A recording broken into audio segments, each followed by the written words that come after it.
to the all-new, all-different #1 comics podcast.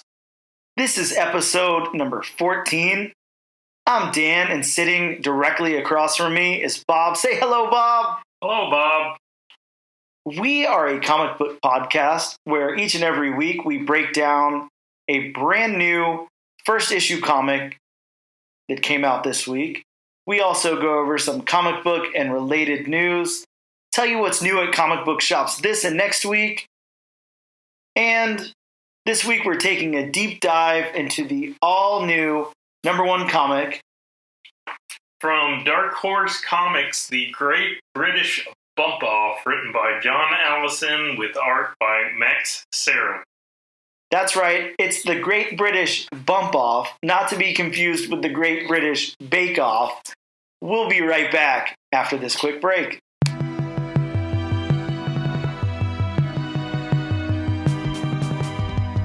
Bob, let's talk about some news. There's actually not a whole lot of news, but there is some news. Some news is better than none. I don't know. Isn't the phrase like no news is better than... no news is good news. Sure, something like that. I don't know. But for what we're doing, no news is bad news. Yeah, true. Well, we were talking in previous episodes about all of the James Gunn news and all of that. And I know that you were talking about some Creature Commandos voice casting. So, yes. Bob, please do the honors. Take it away. So, the first bit of voice casting actually came out earlier this week.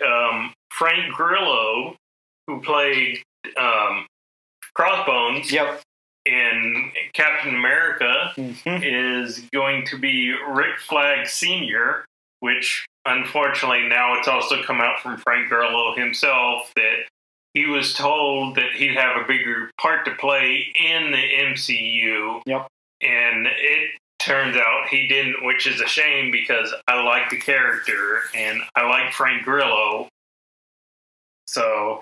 yeah, I really like that Crossbones character too. Like it was very underutilized. So. I definitely think so too. He was basically the MacGuffin that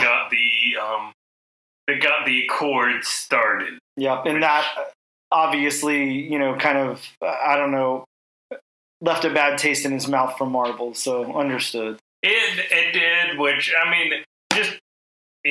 Marvel, especially, the earlier movies, they go back to some characters, but not all characters. And I mean, when you have just so many characters to draw from, like comics do, Marvel comics do, I mean, people are going to get lost in the shuffle.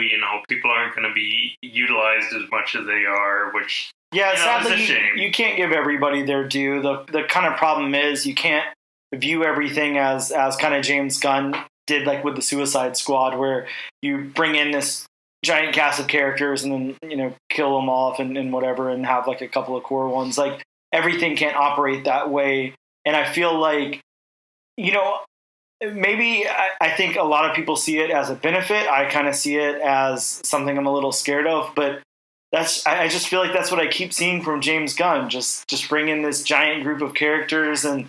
It's I don't know. It just feels like the same thing over and over again. It feels like Groundhog Day. Yeah, we'll see.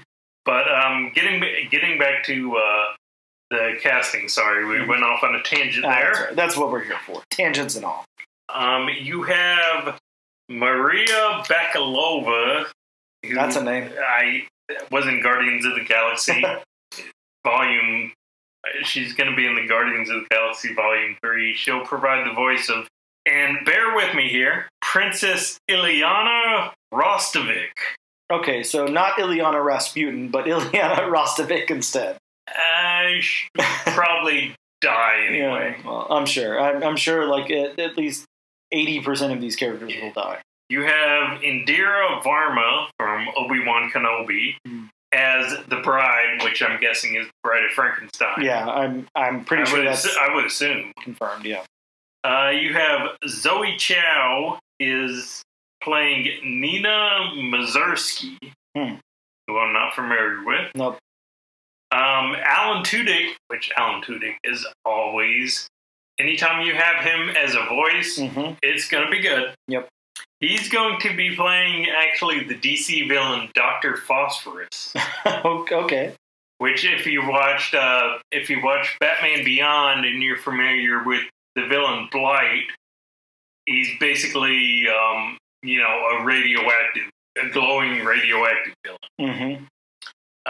You have David Harbour, who we all know, David Harbour. Yep, from Stranger Things fame and yes, Stranger Things, Black Widow as Red Guardian. He's going to be playing Eric Frankenstein. Okay, well I'm okay with that one. That sounds okay. And you have speaking of Gunn, you have Sean Gunn as G.I. Robot.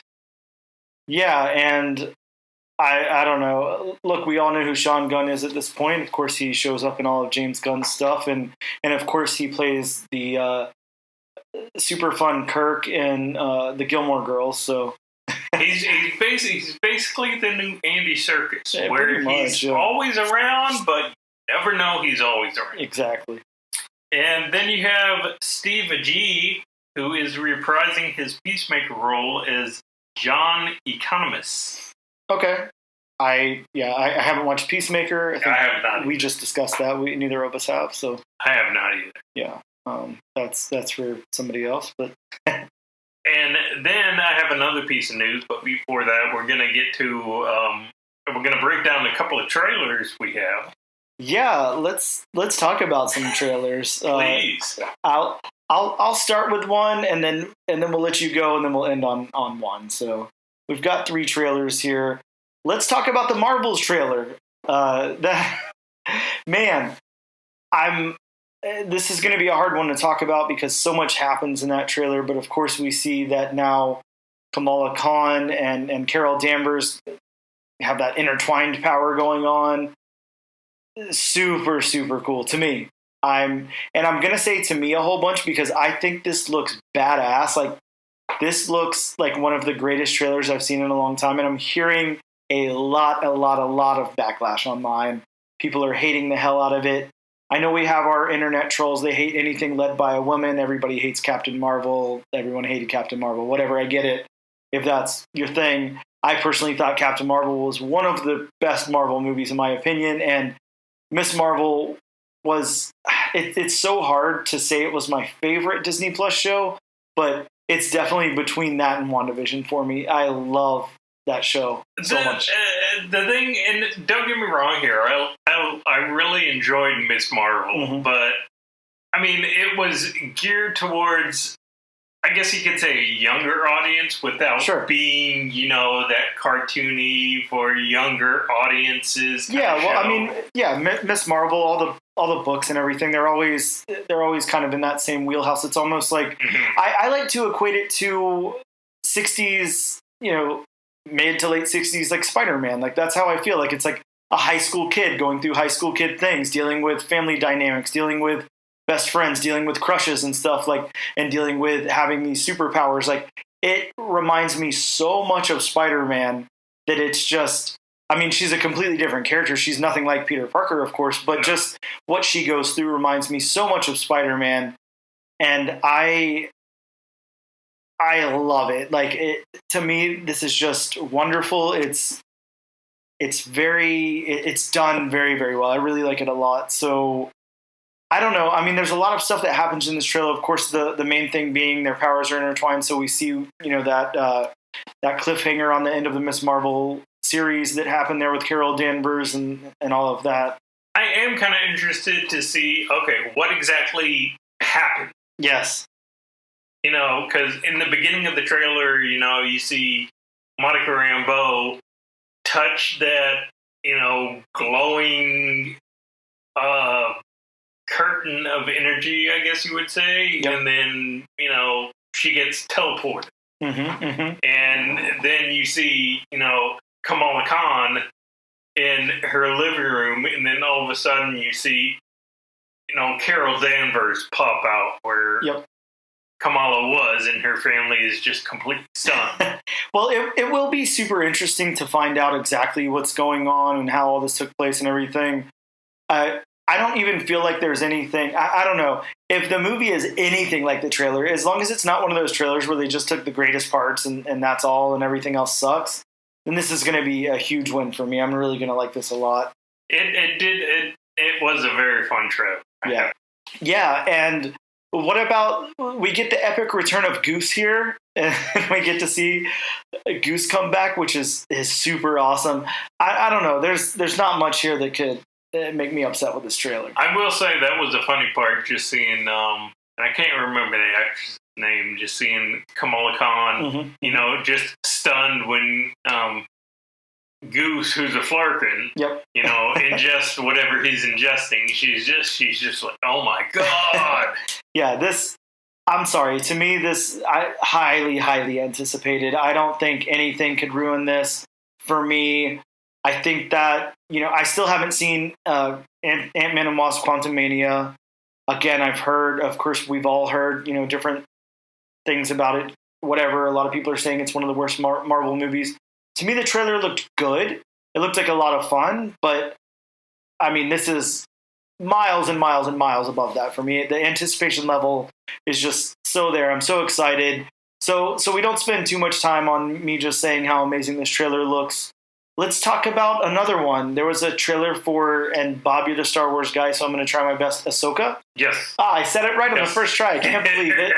And that's with me not even being familiar with the character other than the actress and the role. But yeah, I watched the Ahsoka trailer, and let's talk about it some. You're definitely going to have to lead the conversation here because I don't know. Oh my God, that was such a good trailer. It was a very good trailer. I don't know the lore, of course, but yeah, it looks good. I'm assuming at this point in time, the Jedi is pretty much extinct, and then she comes up and she's like, "Nah, I'm a Jedi." Yeah, the timeline takes place after the Clone Wars. Okay. And after the Jedi Purge.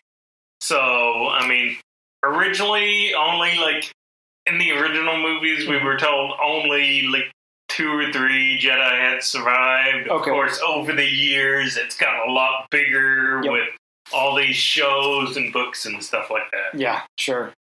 So Ahsoka, she is, I don't know, where is she from? Like, who is Ahsoka? Is she, what kind of being is Ahsoka? Because what I really want to understand is what the hell is that thing on her head? It escapes me what planet she's from, but her species is a Togruta. Okay. And those are Leku on her. They're referred to as Leku. I don't know exactly what you would call them besides Leku, but yeah, that's, what's on her head. And in the show, it's kind of a small thing, but in the show, they were a lot longer than they are in live action, which is, again, kind of disappointing. But then again, when you go from animated to live action, they're going to take a little bit of creative liberty in design. Yeah. No, but I'm with you. That looked like a really fun trailer. Looked like kind of like what you want out of like a Star Wars related thing. It's definitely, hey, the Jedi is going to come and save us or save whatever or something. Well, former Jedi. She's not. Okay, she's not a Jedi per se. She left the Order. She's like a rogue. Like yes. I don't know what you call it. Hence the reason why her lightsabers are white. Oh, okay. Yeah, I forget in Star Wars lore that there's so much meaning behind the color of the lightsabers. Yeah. Again, like coming from somebody who's just, I've watched the original 3 Star Wars trilogy a lot of times. I really like those 3 movies, the Holy Trilogy as we call them, and beyond that, I've seen the prequels. Of course, I didn't see Phantom Menace in the theaters when it came out. I saw it a couple of years later. I actually saw it 5 times, but that's more because there hadn't been a Star Wars movie for 30 years. A long time. I saw the other 2 in the theater. What is it? Attack of the Clones? Right? No. That will, even with these new movies aside, that will always be my least favorite movie. I really liked that one, actually. I liked that one, but I would say for me, Did you like the sand monologue? well, I mean, I liked it better than anything in the Phantom Menace. So the Phantom Menace, I put higher. I mean, it's on the low end of my Star Wars movies, but it's still it's still on my higher end or on my high lower end, just because it introduces some great, badass, iconic characters. Yeah. Well, it does have some cool characters, and as famously said, Jar Jar Binks aside. Well, yeah, and as famously said in the Clerks animated series, the pod race was pretty cool. So I can give it to you. Yeah, I'll give it to you. The pod race was fun. But I'll give that to you. But yeah, this looks like a cool Star Wars movie. I'm with you, and this is a movie, right? It's a TV series. Okay, it's a series. Wow, that's a series. It looks like a movie. It's a TV series. Okay, well, I'm excited to watch this. I don't know what I need to watch, and to build up for it or whatever. Like, hopefully, I don't have to watch everything because, again, I'm so far removed. I've watched just the original trilogy and then the prequel trilogy. I've seen the Clone Wars animated stuff, and that's about it. I would say the biggest thing you need to watch, especially with all the characters that are going to be in it, is Star Wars Rebels. Okay. Oh, animated series, right? Correct. Okay. Yeah, and I can get down with that. All the Star Wars animated stuff I've seen has been good. Just because that explains, what Ahsoka's been up to, sure. And that explains a whole lot of backstory. Yeah. Of the characters that are going to be in it. Plus, it explains, because finally we're getting Grand Albert Thrawn in live action. Nice. Who will be played by Lars Mikkelsen. Okay. Who is Mads Mikkelsen's brother. Okay. And who also did the voice of Grand Admiral Thrawn in the Star Wars Rebels series. Cool. Okay. Yeah. So that's awesome. And I do know, just to kind of wrap up the Ahsoka thing, it obviously would be really important for everybody to watch the Star Wars Holiday Special to make sure that they get all of the. Well, I mean, if you want to see the first appearance of Boba Fett. Yeah, that's always important. So, Bob, we both watched one more trailer, a teaser, really. I think that an in-production teaser, which I didn't know was a thing. You know what? I'm going to say this. All these words get thrown around so much, and they're used kind of simultaneously for the same thing or whatever. Teaser, trailer, blah, blah, blah, whatever. Why? Like, I'm just not understanding what the purpose is. But yeah, this is. They go so far as to show us, the cameras and the boom and stuff like that to make sure that we know this is not the final product. Okay, we get it. Look, right off the bat here, your trailer looks like shit either way. It looks boring. I'm just going to throw this out that we're talking about the Penguin. And to me, this looks like the most generic mafia, low-budget television show I've ever seen in my life. It really does. I mean, we were talking about it earlier in the day, yep. And when I watched it, I was just thinking, yeah, he's right. This just seemed like a generic mob movie. I mean, I'm just waiting for, Tony Soprano to, come out and... Unfortunately, that can't happen. Well, yeah, it's not going to happen, but look, I'm biased because I don't like mafia stuff. I obviously do not like the Batman movie, so maybe there's too much against it already for me, but I'm just bored with this. I'm bored with... We talked about this in our conversation earlier. I want to see comic book stuff. That's why I'm very excited for something like the Marvels. It looks like a comic book. I'm super stoked about that. This looks like a real-life, gritty, down-to-earth, street-level thing that I'm done with that. I don't care anymore. Well, and when I was watching the Penguin teaser, it said the next chapter in the Batman saga. Yeah. It's already been established. Batman is Elseworlds. Yeah. And so it's not going to matter. But it does matter. I mean, they have to attach Batman to everything. That's the only way that they feel like anyone's going to be interested in their product. And I think that sucks because, look, we watched that Harley Quinn Valentine's special.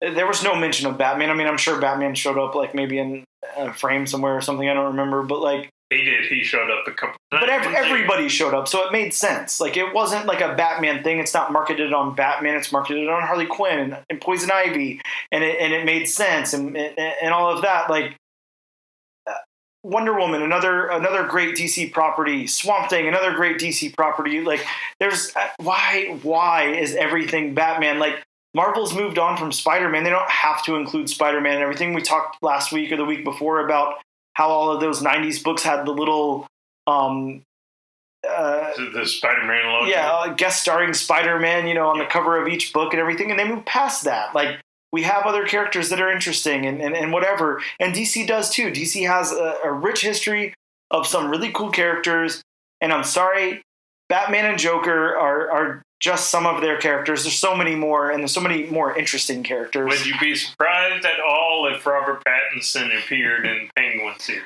Oh, God. I mean, no. Not at all. And it's like you kind of have to at that point. I don't know. I mean, I guess we'll see. But look, I won't be watching this unless you or somebody comes to me and says, no, this is amazing. You have to watch this. I'm going to skip this. My anticipation level is at 0 for this. I have no interest whatsoever in watching a mafia thing. It just looks boring. It looks like a crime thing, and that's boring to me. I can't disagree with you on anything you just said. Yeah, it's just not disagree with you. It's not for me, but I'm sure, again, it's for somebody. Bring back Robin Lord Taylor. Yeah, sure. I don't mind Colin Farrell in a fat suit, but bring back Robin Lord Taylor. Colin Farrell's great. Nothing wrong with him at all. He's a good actor, and I'm not saying he doesn't deserve props for the transformation that he's made with the character there and everything, but it's a boring premise. It has nothing to do with him. It's a boring premise. Yeah, I can't say I'm big on the portrayal they do of Penguin. Yeah, it's not for me. Bob, we got some casting news. Of course, we don't have a 100% confirmation on who this actress is cast as, but we did get Mia Goth cast in the Blade movie. Of course, all the speculation is leading to that she'll play Dracula's daughter Lilith, which hopefully, because that'd be awesome, but maybe somebody else, who knows?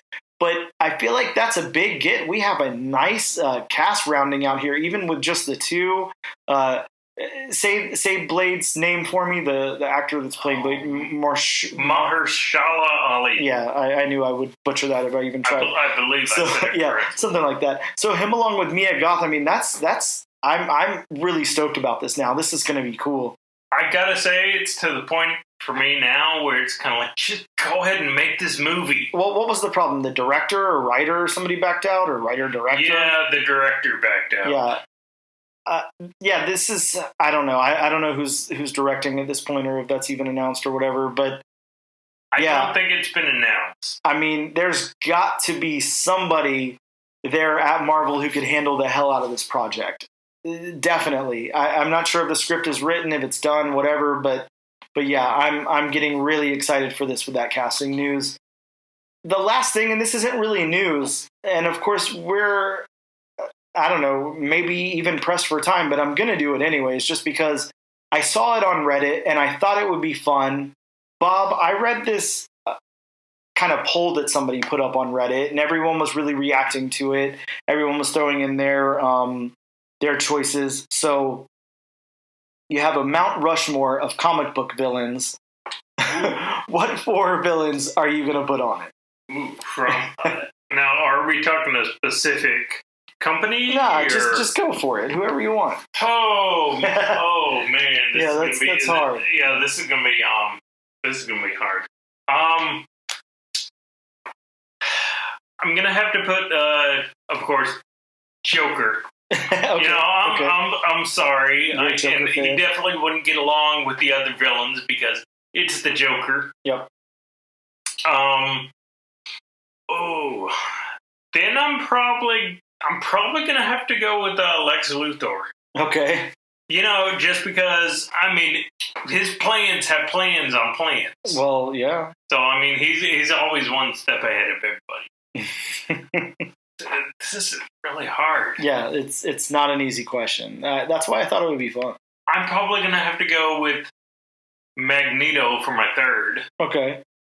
Just because, he's, most everything in the world nowadays contains some form of metal. Mm-hmm, mm-hmm. Even the ground contains some form of metal. And nobody would be able to read his mind. Yep. Well, yeah, you're true. Well, when he doesn't take his helmet off, which he usually never does. And then for my number 4,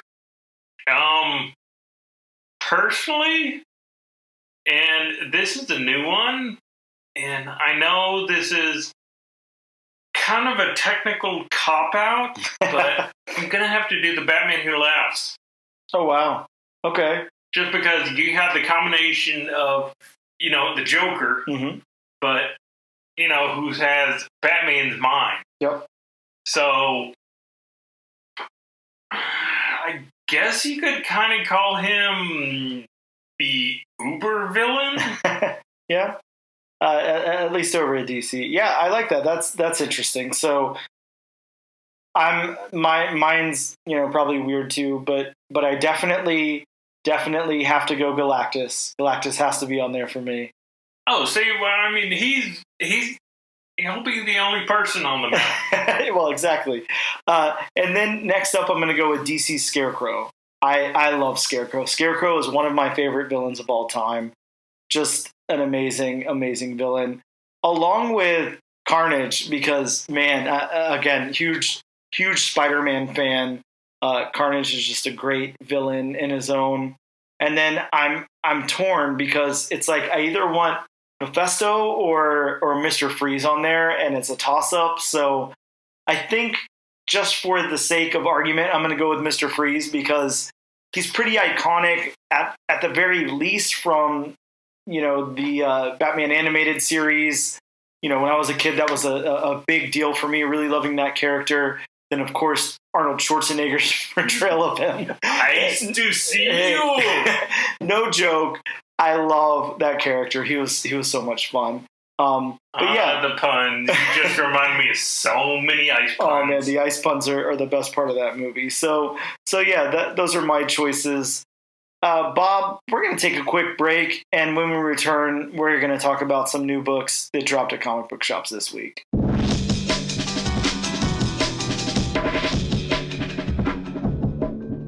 We are back with the all-new, all-different #1 Comics podcast. Bob, we're going to talk about some new books that dropped in comic book shops this week. And to get us started from Image Comics, we had the final issue of 8 Billion Genies, at least in this first volume. A very, very acclaimed series. Excited to see how it wraps up. From Boom Studios, we have Seasons Have Teeth, issue #1. Sounds so cool. Some amazing art on those books as well. So excited to read that too. From Marvel Comics, X-23, Deadly Regenesis, issue 2. Had a new X-Men villain. We had Star Wars, Return of the Jedi, Ewoks, stories told by Ewoks. Can't overstate how amazing that is. No, I'm not reading that. I am. We have a new volume of Guardians of the Galaxy that starts with issue #1, and it starts with Groot Fall, which is apparently very, very bad, and we're all supposed to be very scared of that. Okay. We had Marvel Voices Spider-Verse #1, which has a couple of new first appearances. One includes a spider friend from a sitcom universe, first appearance of Recluse, and the first appearance of a female Kraven. That one's really seeing some heat on the 1 in 50 incentive. Glad I picked up my copy. I hope you guys got yours. From Mad Cave Productions, we had Exorcist Never Die, issue #1. From DC Comics, Sandman Universe, Nightmare Country, The Glass House #1. That's the title. It sure as hell is a new volume in the Nightmare Universe. And from IDW, we had Teenage Mutant Ninja Turtles, Usagi Yojimbo, Where When, issue #1. That's a title. Yeah, and some great nostalgia for all you 80s, 90s kids. Yes.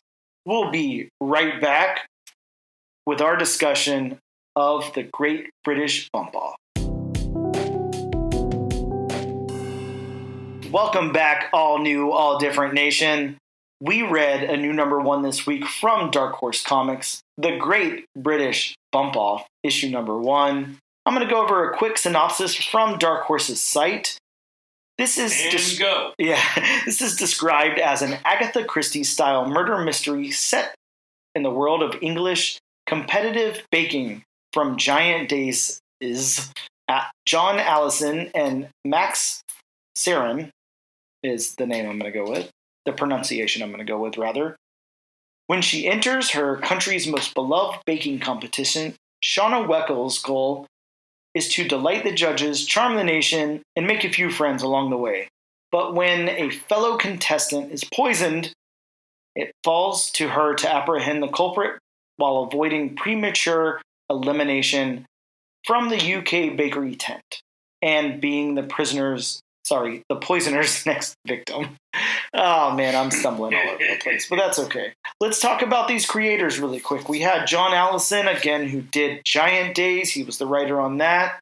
He was also the writer on Wicked Days and By Night, all of those published by Boom Studios. He also did some work on Steeple, if you remember that book. And then Max Sarin, the illustrator here, did some work on DC's Harley Quinn romances, if you remember that book that came out just a little while ago with the cool romance novel covers. The Aquaman sticks in my mind. Also did some Harley Quinn, the animated series Eat, Bang, Kill Tour, did that book. And a couple of other Harley Quinn minis that I can't remember off the top of my head, as well as Wicked Things, and of course did some work on Giant Days there as well. So we're just basically reuniting the team from Giant Days here yet again to work on another series. But hey, their writing and art work well together, so I don't see any problem with that. I'm going to go ahead and read the synopsis that I wrote up, and let me tell you, Bob, I gave you a little warning ahead of time.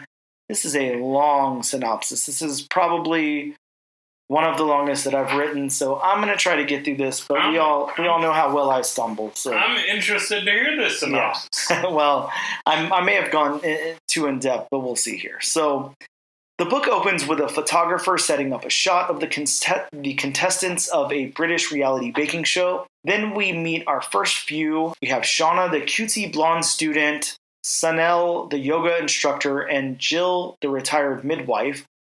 The three then chat about their lives, and then they go to the tent to meet the others.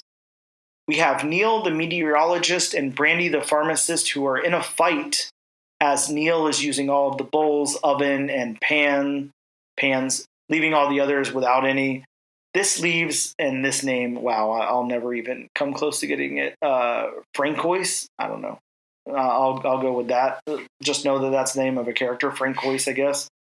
Who's the marketing assistant, very upset and crying while the heavily built bus driver Trevor threatens Neil. Jill then breaks up the fight. Everyone leaves Neil alone in the tent as Duncan is the last to leave angrily. The three then decide to go befriend Neil. As they enter the tent, they find him. I don't know if he's supposed to be dead or what. I understand that I don't think he did die, but he's at least passed out in laying over the counter with his face stuck in the bowl, and he's all green and has, I don't know, little X's for eyes or something. How he didn't suffocate, who knows? Yeah, who knows? Next up in the production office, the producers are worried, and they're saying that the paramedics told them that Neil was poisoned. Our core three are stuck in the janitor's closet as Shauna decides she will solve the mystery. She tells the producers that since she is a student, a grindcore vocalist, and an experienced mystery solver, she'll handle everything. She tells her team the news and that no one else knows that he's been poisoned. We next meet Lonnie, the host, as she meets her new co-host, Primrose, a little black cat who's baked themselves into a cottage loaf, whatever that may be. Lonnie introduces the judges, Pete, Holly Rude, and Franny Craddock are the names I'm going to go with, and tells the contestants their first challenge is to make a celebration cake for an event that's special to them. Shauna explains that she'll be making a cake to honor an architect who Primrose then calls a fascist, so she decides to celebrate his death instead. Shauna looks for suspects and people to rule out. We then meet Will, who is a database programmer, as he prepares a 5-tier baked Alaska celebrating 25 years of Bob's favorite internet navigator, Netscape. Followed by Titus, a street musician, making a red velvet cake of the 1969 Altamont concert stage. Then we meet Maisie, who is some sort of buyer, while Shauna begins to make a cross matrix to figure out the poisoner. Maisie makes fun at puppies as Fanny explains that she doesn't like dogs and talks about using them for protein, and then Shauna and Maisie look in horror. Shauna accidentally burns her cake as she explains to Jill why she doesn't think Maisie is the poisoner. Jill begins to rage and asks Shauna why she doesn't think she's the killer. Everyone then runs over to Francois, if that's her name, while yelling about a lot of blood, and Maisie finds Shauna's cross matrix paper. Again, sorry for that. That was a very, very long synopsis that I wrote there, and I didn't even take the time to try to learn how to pronounce that character's name before I started. So my apologies for that. Francois? I don't know. Bob, here, we're going to have you open it up to this page, and you're going to say that character's name because I'm sure I said it completely wrong. Yeah, I'm trying to come up with another saying, but I mean, all I'm coming up with is Francois. But I mean, that's really not, and it's in my opinion, a female. Yeah, name. That's what I was going to say. That's typically a male name, right? Right. So we'll just go with what I said. We'll go with Francois. Yeah. I mean, it sounds right. It sounds like something. So, Bob, let's talk about this book then. It's I don't know. This is I feel kind of a different book for us. Look, I'm gonna say it right off the bat.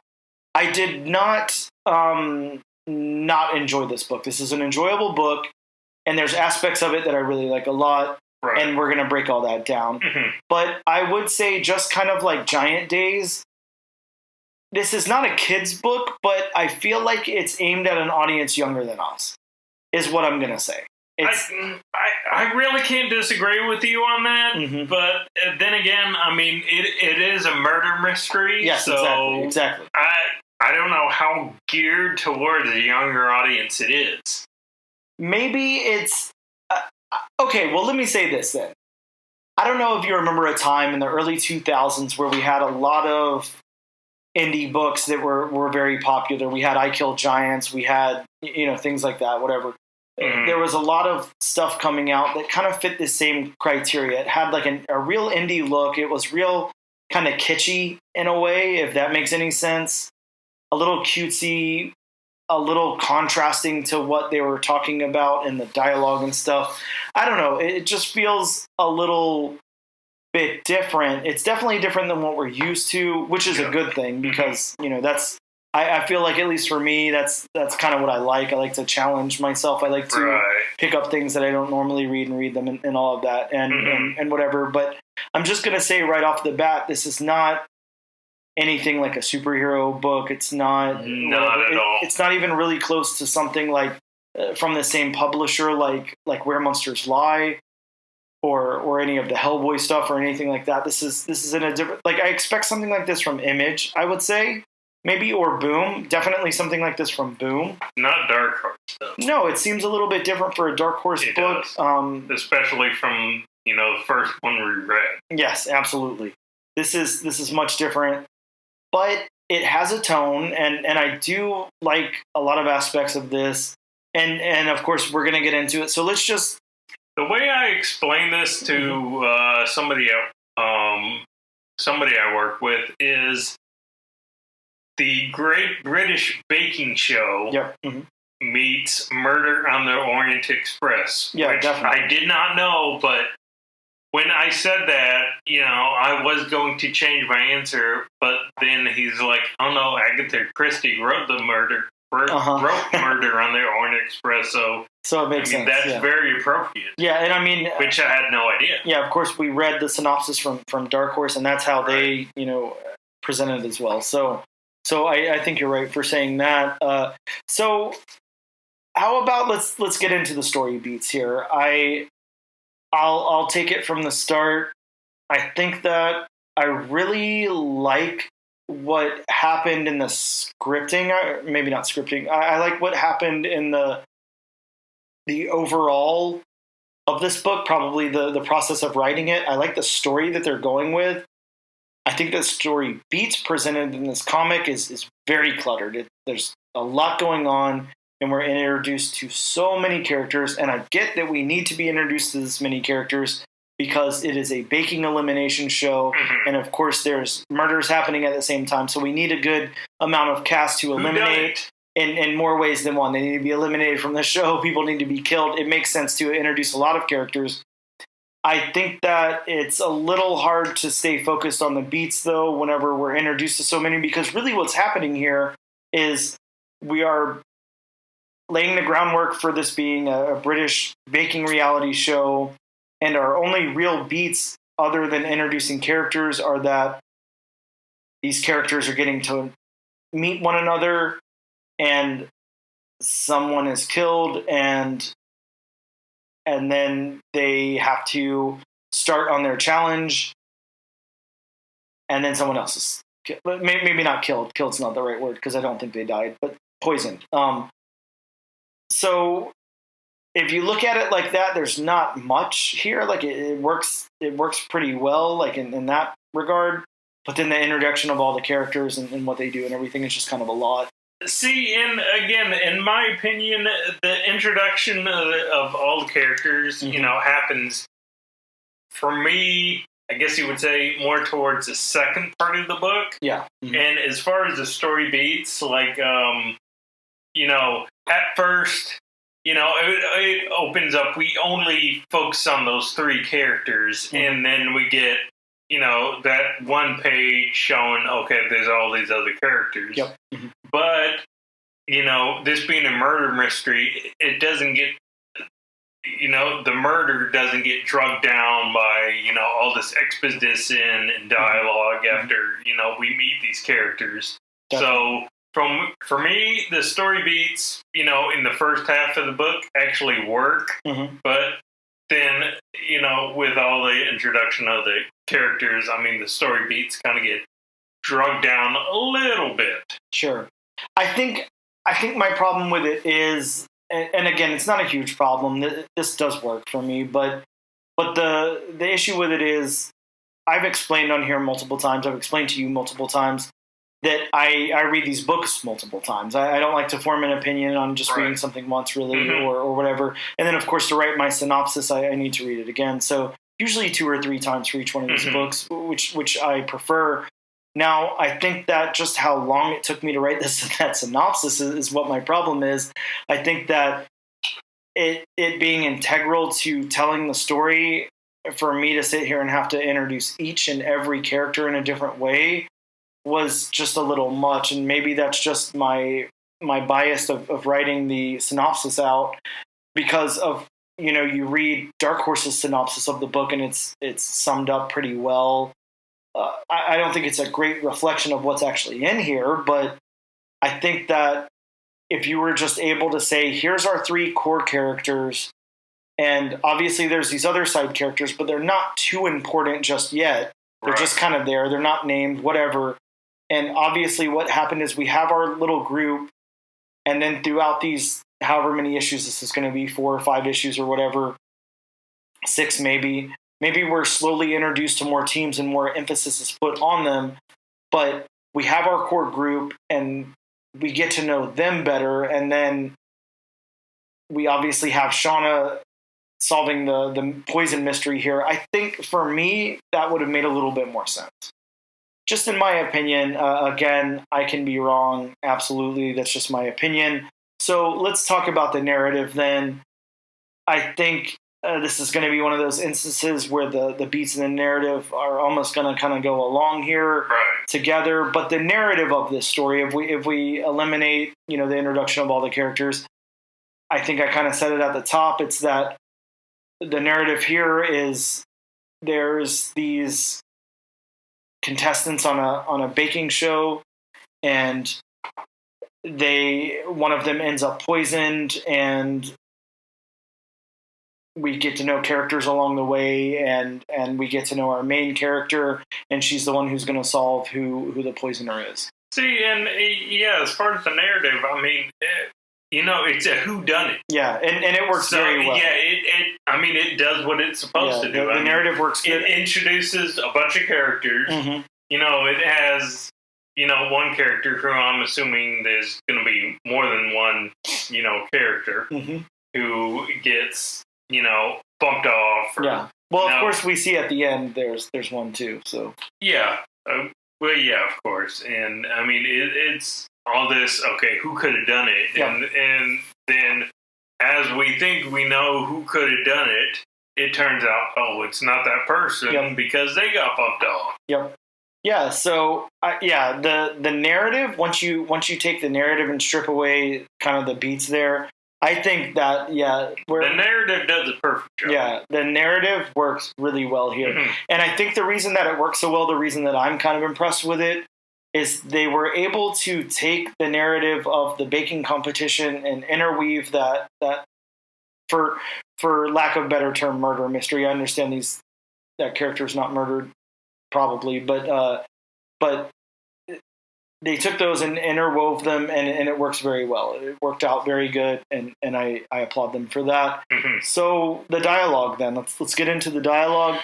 I actually like this level of dialogue here. There's a good amount of dialogue. Each panel has at least a couple of word balloons that are heavy in them, but it's not overdone. There's really not too much. It's not exposition heavy in the dialogue at all. You can tell that the writer really knows how to tell the story using their word balloons, and then really relying on the artist to visually tell the story and everything. So I would say the dialogue is perfect here. There's not really anything I would change about it. Yeah, I mean, it has, Neil, who's, I guess you would say they portray him as like a self-absorbed kind of, on the spotlight kind of guy. And then you have, of course, Shauna, who's, the plucky go-getter. Yep.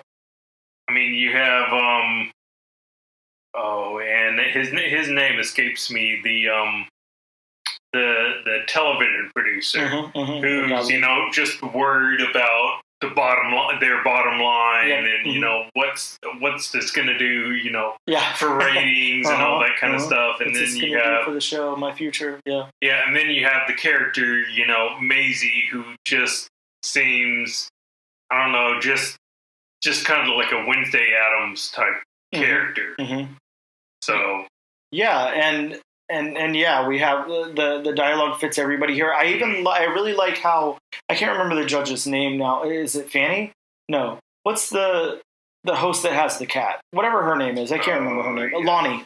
Yeah, Lonnie. So we have Lonnie, and her dialogue works really well. And I like how she's got the cat, and the cat just says meow in every one of its dialogue there, and she kind of translates for the cat. Well, the cat says that guy's a fascist or whatever, all that stuff. I'm hoping this isn't a Sabrina Salem kind of thing where they introduce a witch in her familiar. But that's okay. I'm all right with that, actually. But yeah, it's kind of cool, and I like that. So then let's talk about the world building here. We're kind of this is again very limited. Yeah, world. Well, this is a British baking competition, and whether you've seen those shows or not, you understand the stereotype of the Great British Bake Off. They're somewhere in the UK, and they're, I don't know, in like a place that looks like they're having a wedding ceremony, and they're baking things. The world building works for what it is here. Absolutely. There's obviously no point to go anywhere else outside of this location. It's kind of like you said, Agatha Christie, who done it kind of thing. Like it all needs to be self-contained right there. It makes sense. It does. Who done it?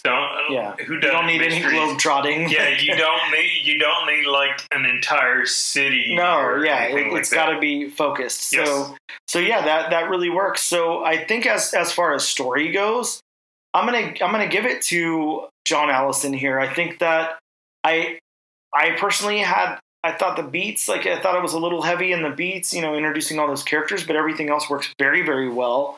This concept was executed much better than I anticipated because I was kind of nervous about it, especially, even just given the title, it seems a little odd, but yeah, it works. So let's get into the art. Let's talk about Max Sarin, I believe is what I called him. Max Sarin. I'm not sure that that I said that last name correctly, but we'll get Bob to clarify if I came close. I'm gonna say Max Sarin. Sarin, okay, yeah. Well, I figured I was, that close. So good. So yeah, let's talk about the art here, the characters, locations, background, the colors, all of that.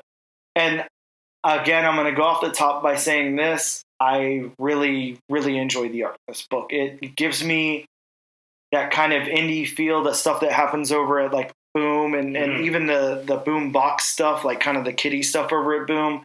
It's got like this quality to it, but it's done really, really well. And obviously this artist knows what they're doing. We were both familiar with their stuff on the Harley Quinn side of it over at DC, kind of emulating that Harley Quinn animated series style that they do. And then I'm very familiar with Giant Days, where I love the artwork in that as well. So let's talk about the characters then. And each character looks very different. Oh, yeah, vastly different. Yeah, and they all have, a little bit of personality, which again, I like for, you have this book that's however many pages it is, and you introduce this many characters, and they all have a personality and they have a look to them and everything. So right off the bat, I'm going to say characters, yeah, slam dunk. They really really nailed the characters here. I mean, we're just open to this page where it shows the three judges, and I mean, each one just based off their body language, has a different personality. You have the one who's just stern and staunch. You have the one who's like, oh, none of these people are good enough. Yep. And then you have the plucky one. Yep. Yeah. And yeah, you're right. We take each one of these and they all work really well together. I think, Shauna is described as just kind of perky, kind of like a happy, student and everything here. And yeah, she definitely is portrayed that way. I'm not going to get into each one of these characters, but they all work really well. The characters work. I love their facial expressions. There's so much nuance and everything here. And they do this thing, and I don't know what it's called. I think that it's borrowed from a lot of like, I don't know, like anime or something, or maybe manga, but they do this thing where the characters' expressions on their face really sets a tone. Like when they're sad, they do this frumpy thing. Like whenever they're happy, they do this really, really big, excited over the top thing. Like it's kind of like almost like that Patsy Walker, aka Hellcat series. I loved some of the artwork in that. It kind of reminds me of some of that with some of the things that happen here. So I really like this. I like the characters. I like the depictions of them. Let's talk about the locations. We talked about the world building already. So we really just have, kind of the tents that they're in, the production office, the janitor's closet. There's not a whole lot of different locations, but let's talk about them and how they look as far as art here. I don't know if you have thoughts, Bob. Of course, that kitchen we're looking at right now on that top panel of the page you have it open on. Yeah, that's the thing that's impressing me. I mean, you can see, each plate, each pot.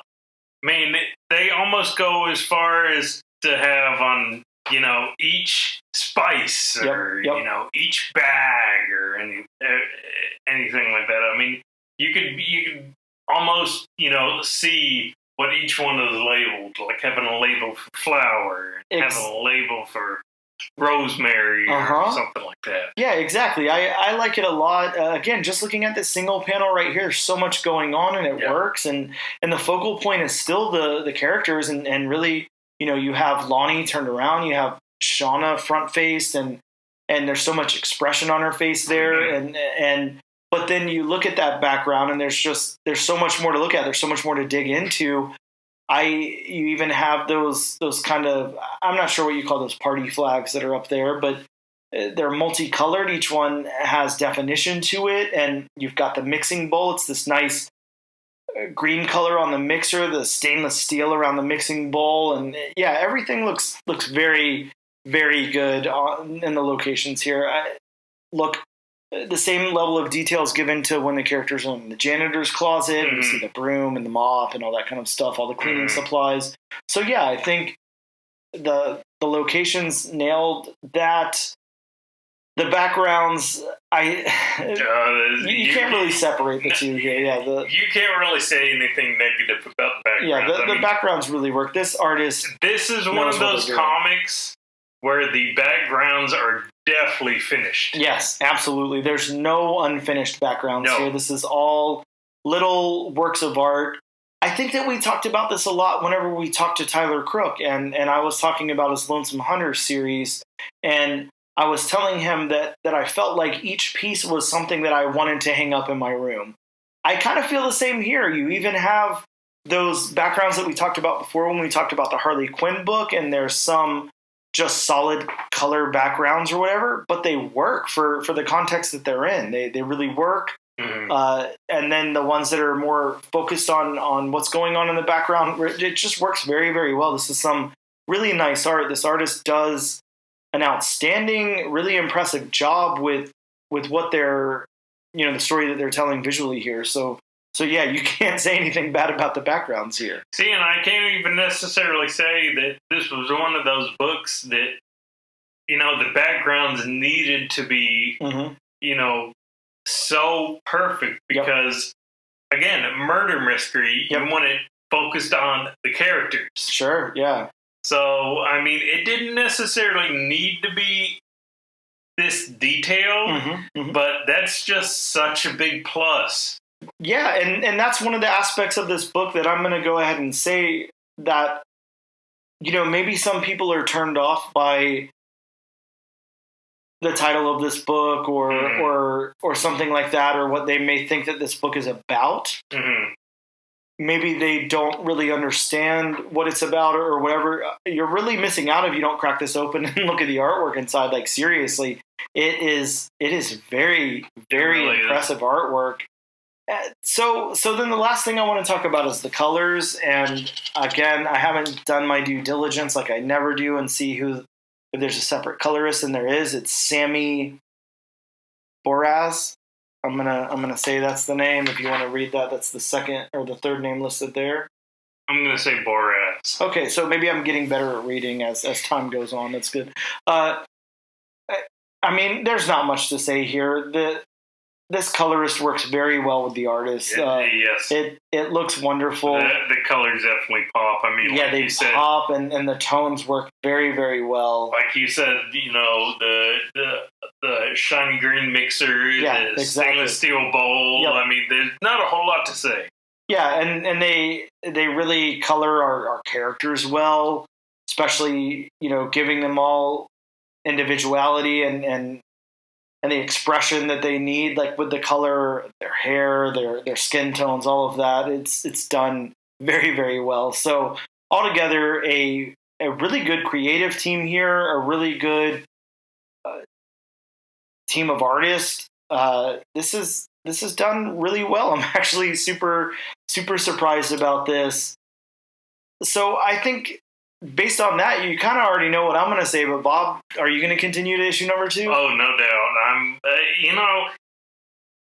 not only because this is a whodunit, but it's just so different from, most comics out there. I mean, just the fact that it's something different.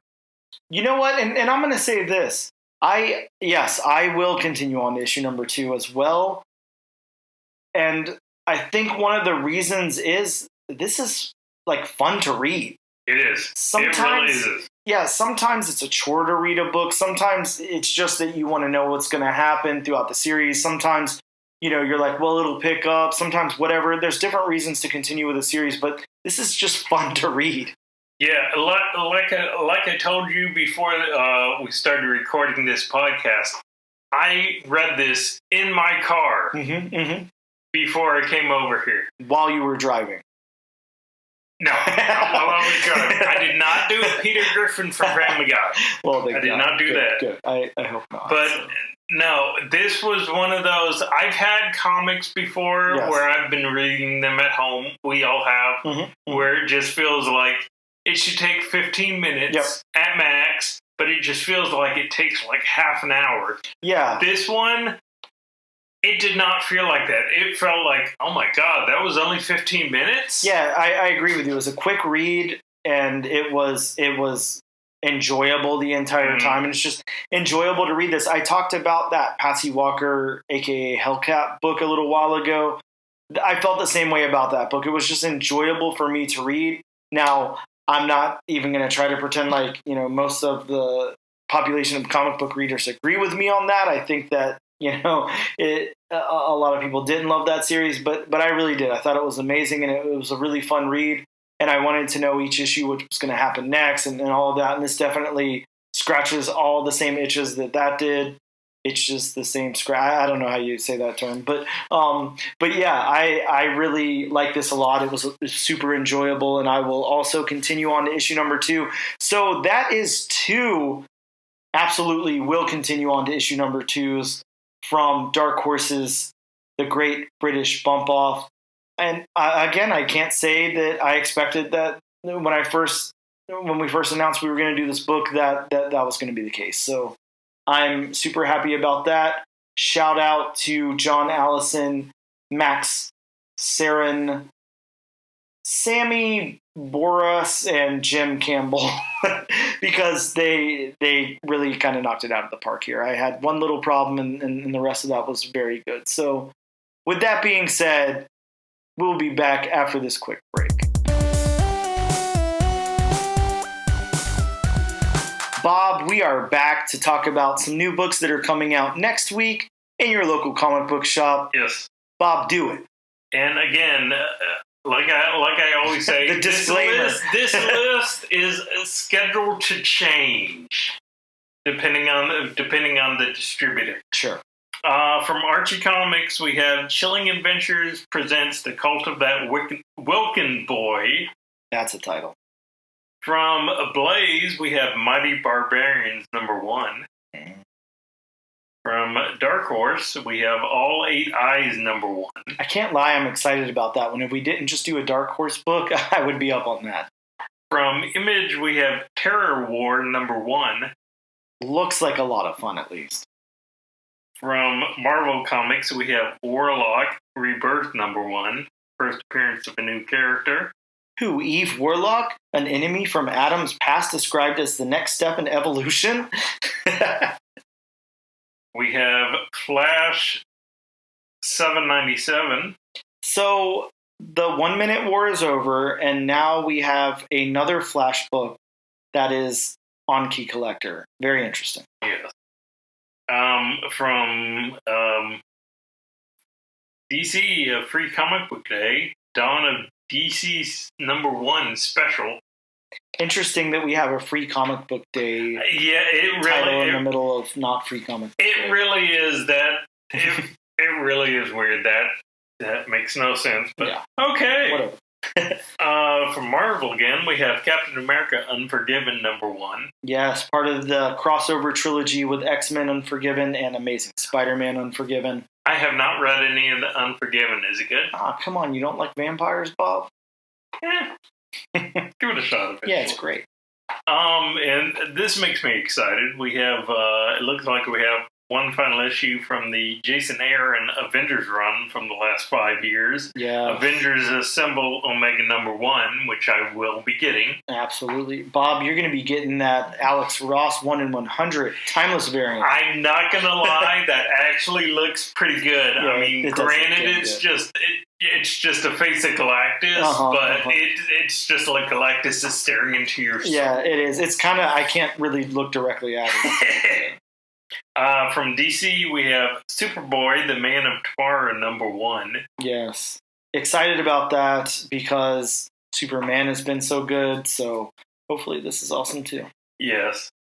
From DC, we have DC Silent Tales #1, which is very interesting because it is an art-driven book. Yes, a silent issue. No dialogue very whatsoever. Excited. Yes, that'll be fun. From Aftershock, we have A Little White Lie. Looks like a magazine-sized book to me, so... Aftershock, please, for the love of God, stop doing those. All I can say, I don't want a whole bunch of magazine short boxes crowding up my storage unit. Do they make magazine short boxes? Yeah, there's one right behind you. It's got my Savage Tales #1 right there at the top. And then... maybe this will actually come out this week. From Comics Experience Publishing, we have 7 Years in Darkness #1, which I believe this is probably the 3rd, 4th week in a row that I've said this book. Yeah, and I'm not seeing it on Midtown, so I don't think it's really going to come out yet. I think they just didn't actually have a release date, so it's just in the future at some point. But it does sound very cool. 72 children will walk through the doors of the Academy of Black Magic for freshman year, but only 7 will graduate alive. So, dun, dun, dun. Yeah, sounds very cool. I hope to be able to read that one day when it decides to come out. Bob, let's talk about the book that we're going to cover next week. We have a magic wheel spin here. Excited to do this. Yes, we have 4 books. Yeah, we got 4 books to choose from. We got Mighty Barbarians, the Chilling Adventures book, the Terror War, and DC Silent Tales. So let's see which one it's going to be. We're spinning now. Oh, I don't know if you can hear the cool spin, but I can in my headphones. And it looks like, Bob, it has landed on DC Silent Tales. So that's the book we'll be covering next week. Oh, wow, it's even giving the confetti and the clapping. I hope that that's being picked up. Which this will be an anthology series, so we'll probably be going through, I would say, at least 3 stories. Yeah, 3 comedy stories. It'll be interesting because we won't have any dialogue to talk about, so that'll be different. Guys, thank you so very much for tuning in to episode number 14 of the all-new, all-different #1 Comics podcast. Bob and I greatly, greatly appreciate it. We do. As always, you can check us out on social media under Instagram at ANAD_1 Comics Podcast, Twitter at ANADNO Comic Pod, TikTok at ANAD1 Comics Pod, and the comic book channel on YouTube. As always, we hope that you use our hashtag AllNewAllDifferentNation in a post of your social media of choice to be entered in our weekly giveaway, where this week we're going to give away a copy of Dark Horse's The Great British Bump Off #1, the book reviewed in this very episode. You definitely want to get that hashtag so you get this fine book. Yes, get up on that hashtag, people. It's super fun. And again, as always, we would greatly appreciate it if you leave a comment, a review, whatever, on whatever podcatcher or YouTube that you're listening on. And give us some suggestions. We love suggestions. We've only had one so far, and it turned out to be a very, very good one, and that was Where Monsters Lie. So keep those suggestions coming in. We greatly, greatly appreciate it, and we will take them all to heart. Thank you again so much for tuning in.